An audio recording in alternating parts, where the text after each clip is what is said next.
Hi friends, అందరికీ నమస్కారం అండి. ఇప్పుడే అందిన వార్త, తెలంగాణ స్థానిక ఎలక్షన్లు తేదీలపైన కీలక అప్డేట్ అయితే వచ్చిందండి. ఆ వివరాలు చెప్పడానికే వీడియో చేయడం జరుగుతుంది. అదేవిధంగా ఆ వీడియోను స్కిప్ చేయకుండా పూర్తిగా చూడండి. కంప్లీట్ ఇన్ఫర్మేషన్ అయితే మీకు అర్థమవుతుంది. మొదటిసారి ఛానల్ చూస్తున్నట్లయితే సబ్స్క్రైబ్ చేసుకోండి. అదేవిధంగా సబ్స్క్రైబ్ చేసుకోవడం మర్చిపోతున్నారండి. మీరు సబ్స్క్రైబ్ చేసుకున్నట్లయితే దయచేసి ఇటువంటి లేటెస్ట్ అప్డేట్ అందరికంటే ముందుగానే నోటిఫికేషన్ రూపంలో తెలుసుకోవచ్చు అన్నమాట.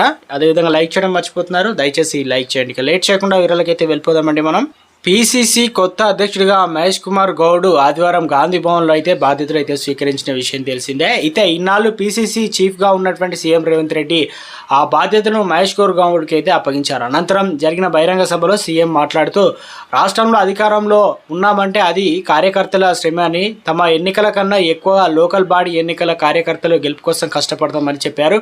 సమన్వయంతో ప్రతి కాంగ్రెస్ కార్యకర్తకు ముందుకు కదిలితేనే ఇక ఫామ్ హౌస్ లేదా సీదా తీరుతున్న కేసీఆర్ గుండె అదిరాయని చెప్పేసి, స్థానిక సంస్థల ఎన్నికల్లో కార్యకర్తలను సర్పంచ్లుగా, ఎంపీటీసీలుగా, అదేవిధంగా జెడ్పీటీసీలుగా, కార్పొరేటర్లుగా, జెడ్పీ చైర్పర్సన్గా గెలిపించుకోవాల్సిన బాధ్యత నాపైన ఉందని పీసీసీ చీఫ్ మహేష్ కుమార్ గౌడ్ అయితే ఎక్కువగా ఉన్నదని చెప్పేసి, భుజాల మీద కాంగ్రెస్ జెండా మోపిన ప్రతి కార్యకర్తను రానున్న స్థానిక సంస్థల ఎన్నికల్లో గెలిపించుకుందాం, అందరినీ మహేష్ కుమార్ సమన్వయం చేస్తారు, నాయకులందరూ కలిసి కార్యకర్తలను గెలిపించుకుంటేనే నిజమైన విజయం అని సీఎం అయితే పిలుపునిచ్చారనమాట.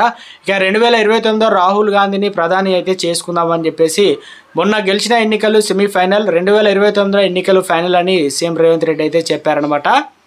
ఇక్కడ చూసుకోవచ్చండి, మనకు అప్డేట్ అయితే వచ్చింది.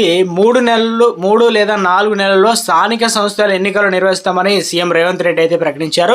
గతంలోనే మనకు ఆల్రెడీ వచ్చే నెలలోనే ఎలక్షన్లు అయితే ఉండాలని చెప్పారు, కానీ బ్రేక్ అయితే పడింది. ఇక దీనిలో ఆలోపే బీసీ కులగణన గురించి పూర్తి చేస్తామని చెప్పారు. High court serious తీసుకుందనమాట.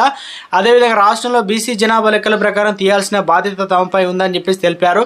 స్థానిక సంస్థల ఎన్నికల్లో కార్యకర్తలను గెలిపించుకునేందుకు కూడా కాంగ్రెస్ నాయకులంతా నడుం బిగించాలని చెప్పేసి ఆయన పిలిపించారు. సో మొత్తానికి త్వరలోనే మనకు ఎలక్షన్లు ఎప్పుడు ఉండబోతుందా ఏందనేది ఒక స్పష్టత వచ్చిందనమాట.